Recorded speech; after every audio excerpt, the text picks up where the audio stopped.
ಉತ್ತರ ಕರ್ನಾಟಕ ಸುಮಾರು 69 ವರ್ಷಗಳು ಕರ್ನಾಟಕ ಏಕೀಕರಣಗೊಂಡ ನಂತರ ಯಾಕೆ ಅಭಿವೃದ್ಧಿ ಆಗಲಿಲ್ಲ? ಯಾಕೆ ಇವತ್ತು ದಕ್ಷಿಣ ಕರ್ನಾಟಕ ಅಭಿವೃದ್ಧಿ ಆಯಿತು? ಯಾಕೆ ಉತ್ತರ ಕರ್ನಾಟಕ ಅಭಿವೃದ್ಧಿ ಆಗಲಿಲ್ಲ? 69 ವರ್ಷಗಳ ಸುದೀರ್ಘವಾದಂತಹ ಒಂದು ರಾಜ್ಯ, ಭಾಷಾವಾರು ರಾಜ್ಯ ರಚನೆ ಆದಮೇಲೆ ಇವತ್ತು ಎರಡೂ ಭಾಗಗಳು, ಒಂದು ದಕ್ಷಿಣ ಭಾಗ, ಒಂದು ಉತ್ತರ ಭಾಗ, ಸಾಮ್ಯತೆ ಯಾಕೆ ಬರಲಿಲ್ಲ ಅನ್ನುವಂಥದ್ದು ಸಹ ಭಾಳಷ್ಟು. ಕೇವಲ ನಾವು ದಕ್ಷಿಣ ಕರ್ನಾಟಕದವರು ಅವರು ಭಾಳ ಪ್ರಭಾವಿಗಳು, ಅವರು ಬೆಂಗಳೂರಿಗೆ ಭಾಳ ಸಮೀಪಿದ್ದವರು, ಅವರು ತಮ್ಮ ಭಾಗದ ಅಭಿವೃದ್ಧಿಗಾಗಿ ಗಟ್ಟಿಯಾಗಿ ಮಾತಾಡೋಂಥವ್ರು. ಆದರೆ ಉತ್ತರ ಕರ್ನಾಟಕದಲ್ಲಿ ಹೇಳಿದ್ರಲ್ಲ ನಮ್ಮ ರಾಜು ಕಾಗೆ ಅವರು, ಆತ್ಮವಂಚನೆ ಮಾಡಿಕೊಂಡು ಎಲ್ಲೋ ನನ್ನ ಮುಂದಿನ ಸಲ ಟಿಕೆಟ್ ಕೊಡ್ತಾರೋ ಇಲ್ಲೋ, ಭಾಳ ದೊಡ್ಡ ಸಮಸ್ಯೆ ಇರೋದು ಪ್ರಾಬ್ಲಮ್ ಇದು. ಪಕ್ಷದ ವಿರುದ್ಧ ಮಾತಾಡಿಬಿಟ್ರೆ ನನ್ನ ಮಂತ್ರಿ ಮಾಡ್ತಾರೋ ಇಲ್ಲೋ, ಏನಾರು ಮಾಡಿ ನಾನು ಕೈಕಾಲು ಹಿಡಿದು ಮಂತ್ರಿಯರೇ ಆಗಬೇಕು, ನಿಗಮ ಮಂಡಳಿ ಅಧ್ಯಕ್ಷ ಆಗಬೇಕು. ಅದಕ್ಕೆ ಏನೂ ಕೆಲಸ ಮಾಡದೇ ಇದ್ದರೂ ಹೊಗಳೋದು, ಆಡಳಿತದಾಗಿದ್ದಾಗ ಹೊಗಳೋದು, ವಿರೋಧ ಪಕ್ಷದಾಗ ಟೀಕೆ ಮಾಡೋದು. ಆಡಳಿತ ಪಕ್ಷಕ್ಕೆ ಬಂದ ಮ್ಯಾಗ ವಿರೋಧ ಪಕ್ಷದಾಗ ಏನೇನು ಹೋರಾಟ ಮಾಡಿರ್ತಾರಲ್ಲ ಅದನ್ನೆಲ್ಲ ನೆನಪು ಹಾರಿ ಮತ್ತು ಅದೇ ಯಥಾಸ್ಥಿತಿ. ಹಿಂದಿನ ಸರ್ಕಾರಕ್ಕೆ ಇವ್ರಿಗೇನು ವ್ಯತ್ಯಾಸ ಇಲ್ಲ. ತಪ್ಪು ಕೇಂದ್ರ ಸರ್ಕಾರದವರೇ ಇರಲಿ, ರಾಜ್ಯ ಸರ್ಕಾರದವರೇ ಇರಲಿ, ತಪ್ಪು ತಪ್ಪು ತಪ್ಪೇ. ನೀವು ಹೋರಾಟ ಮಾಡ್ತೀರಿ, ಏನು ವಿರೋಧ ಪಕ್ಷದಾಗ, ನೀವೇ ಮುಖ್ಯಮಂತ್ರಿ ಆದಾಗ ನಿಮ್ಮ ಮಾತಿನ ನಾಲಿಗೆ ಬೇರೆ ಆಗ್ತದೆ. ಗಟ್ಟಿಯಾಗಿ ನಾವು ಜನಪ್ರತಿನಿಧಿಗಳು, ನಾವೆಲ್ಲ ಆ ಕಡೆ ದಕ್ಷಿಣ ಕರ್ನಾಟಕದವ್ರ ಮೇಲೆ ಹಾಕಲಿಕ್ಕೆ ನಾವು ತಯಾರಿಲ್ಲ.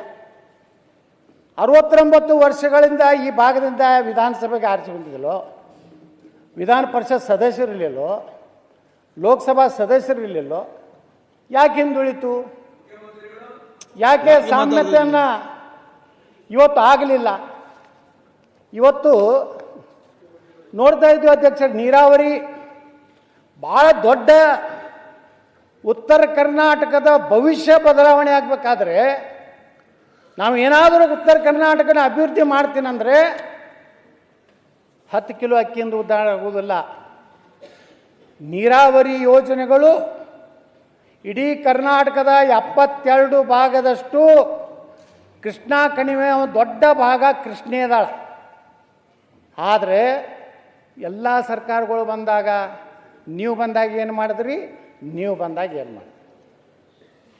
ಯಾರ್ಯಾರು ಒಬ್ಬರು ಕೇಳಿ ಕೃಷ್ಣ ಕೂಗತ್ತು ಪುಕ್ಕ ಬರೆದ್ರು, ಒಬ್ಬರು ಆಲಿಮಟ್ಟಿಗೆ ಹೋಗಿದ್ದು ಕೂಡಲ ಸಂಗಮದಾಗ ಹಾನಿ ಮಾಡಿದ್ರು, ಒಬ್ಬರು ನಾನು ಮುಖ್ಯಮಂತ್ರಿ ಆದರೆ ನಾನು ಸರ್ಕಾರ ಬಂದರೆ 25,000 ಕೋಟಿ ಕೊಡ್ತೀನಿ, ರಕ್ತದಲ್ಲಿ ಬರೆದು ಕೊಡ್ತೀನಿ ಅಂತ ಒಬ್ಬ ಡೈಲಾಗ್ ಹೊಡೆದ್ರು. ಯಾರೂ ಏನೂ ಮಾಡಲಿಲ್ಲ, ರಕ್ತದಲ್ಲಿ ಬರೆದು ಕೊಡೋರು. ಈಗ ಅವರು ಇವತ್ತು ಸಮಾನತೆ ಬಗ್ಗೆ ಇಲ್ಲಿ ಭಾಷಣ ಹೊಡೆದು ಹೋದರು. ನಾವೆಲ್ಲ, ನನಗೇನು 3-4 ಸಲ ಉಚ್ಚಾಟನೆ ಮಾಡ್ಯಾರ, ಐ ಡೋಂಟ್ ಕೇರ್. ಜನರ ಸಲುವಾಗಿ ಬಂದಾಗ ನಾ ಯಾರಿಗೂ ಮುಲಾಜಿಲ್ಲಾರ್ದೆ ಮಾತಾಡಿದ್ದಕ್ಕೆ ಉಚ್ಚಾಟನೆ ಇದೆ. ಆದರೆ ಜನ ನಾನು ನಿಂತಿದ್ದಾರೆ. ಜನ ನಮ್ಮ ಪರವಾಗಿದ್ದಾನೆ ಅಂದರೆ ಜನ ಎಂದೂ ಕೈ ಬಿಡೋದಿಲ್ಲ ಅಧ್ಯಕ್ಷರೇ. ನಾವು ವಿಧಾನ ಪರಿಷತ್ತಿಗೆ ನಿಂತಾಗ ಇಡೀ ರಾಜ್ಯಕ್ಕೆ ಹೈಯೆಸ್ಟ್ ಹೋಟ್ಲೇ ಇವತ್ತು ವಿಧಾನ ಪರಿಷತ್ತಿಗೆ ಆಯ್ಕೆ ಬಂದ ಪಕ್ಷೇತರ. ಕಾರಣ ಜನರಿಗೆ ಗೊತ್ತಿತ್ತು ಈ ಮನುಷ್ಯ ಒಬ್ಬ ಮಾತಾಡೋ ಒಬ್ಬ ಹೋರಾಟಗಾರ ಬೇಕಂತೇಳಿ. ಅದಕ್ಕೆ ಅಧ್ಯಕ್ಷರೇ ನಾ ಹೇಳಿದೆ, ನೀರಾವರಿ ಸಮಸ್ಯೆ ನೋಡ್ರಿ, ಇಲ್ಲಿ ಭಾಳ ದೊಡ್ಡ ದೊಡ್ಡ ಕೆಲವೊಂದು ಮಂತ್ರಿಗಳು ಭಾಳ ದೊಡ್ಡ ದೊಡ್ಡ ಭಾಷಣ ಮಾಡ್ತಾರೆ ನಮ್ಮ ಉತ್ತರ ಕರ್ನಾಟಕದ. ಅವ್ರು ನೋಡಿದ್ರೆ ಸುಮಾರು 7 ಜಿಲ್ಲೆ ಒಳಗೆ 38ಕ್ಕೂ ಹೆಚ್ಚು ಹಳ್ಳಿಗಳಲ್ಲಿ ಸಾರಿಗೆ ಬಸ್ ಸಂಪರ್ಕ ಇಲ್ಲ. ಉತ್ತರ ಕರ್ನಾಟಕ ಕಾವೇರಿಗಿಂತ 3 ಪಟ್ಟು ಕೃಷ್ಣೆ ದೊಡ್ಡದಿದ್ರು ಆ ಅನುಪಾತದಲ್ಲಿ ಕೃಷ್ಣೆಗೆ ಹಣ ಕೊಡಲಿಲ್ಲ. ಆಲ್ಮಟ್ಟಿ ಭೂಮಿ ಪೂಜೆ ದಿವಂಗತ ಲಾಲ್ ಬಹದ್ದೂರ್ ಶಾಸ್ತ್ರಿ ಅವರು 1969ರಲ್ಲಿ ಆದಾಗ ಬರೇ ಎಷ್ಟಿತ್ತು ಆಲಮಟ್ಟಿ ಯೋಜನೆ ಮೊದಲು ಅಂತ 2ನೇ ಹಂತ ಅಧ್ಯಕ್ಷರೇ 160 ಕೋಟಿ ಇತ್ತು. ಈ 1, 2 ಮುಗಿಬೇಕಾದ್ರೆ ನಾವು ಎಷ್ಟು ಖರ್ಚು ಮಾಡಿದ್ವಿ? 54,000 ಕೋಟಿ ಖರ್ಚು ಮಾಡಿದ್ವಿ. 3ನೇ ಹಂತಕ್ಕೆ ಎಟ್ಟಬೇಕಂದ್ರೆ ನಿನ್ನೆ ನಾವು ಚರ್ಚೆ ಮಾಡಿದ್ವಿ 1,20,000 ಕೋಟಿ ರೂಪಾಯಿ ಖರ್ಚು ಮಾಡಬೇಕು. 60 ವರ್ಷದಲ್ಲಿ ಅವಾಗ ಏನೋ ಯಾವುದೋ ಇದು ಇರಲಿಲ್ಲ, ಕೋರ್ಟ್ ವ್ಯಾಜ್ಯಗಳಿರಲಿಲ್ಲ. ಅವಾಗೆ ಆಲಮಟ್ಟಿಯನ್ನು ಮುಗಿಸಿಬಿಟ್ಟಿದ್ರೆ 524 ಮಾಡಿದರೆ ಇಡೀ ಉತ್ತರ ಕರ್ನಾಟಕದ ನೀರಾವರಿ ಆಗ್ತಿತ್ತು ಅಧ್ಯಕ್ಷರೇ. ನಿರ್ಭೀತ, ನಿಷ್ಪಕ್ಷಪಾತ, ವಿಶ್ವಾಸಾರ್ಹ ಸುದ್ದಿಗಳಿಗೆ ಮತ್ತೊಂದು ಹೆಸರಾಗಿರುವಂತ News18 ಕನ್ನಡ ಈಗ ಆಪ್ನಲ್ಲೂ ಲಭ್ಯವಿದೆ. ದಯವಿಟ್ಟು ಇಲ್ಲಿರುವ QR ಕೋಡ್ ಅನ್ನ ಸ್ಕ್ಯಾನ್ ಮಾಡಿಕೊಂಡು ಆಪ್ ಅನ್ನ ಡೌನ್ಲೋಡ್ ಮಾಡೋದಕ್ಕೆ ಮರಿಬೇಡಿ. ನಿಮ್ಮ ಬೆಂಬಲ ಹೀಗೆ ಸದಾ ನಮ್ಮೊಂದಿಗಿರಲಿ. ಧನ್ಯವಾದ.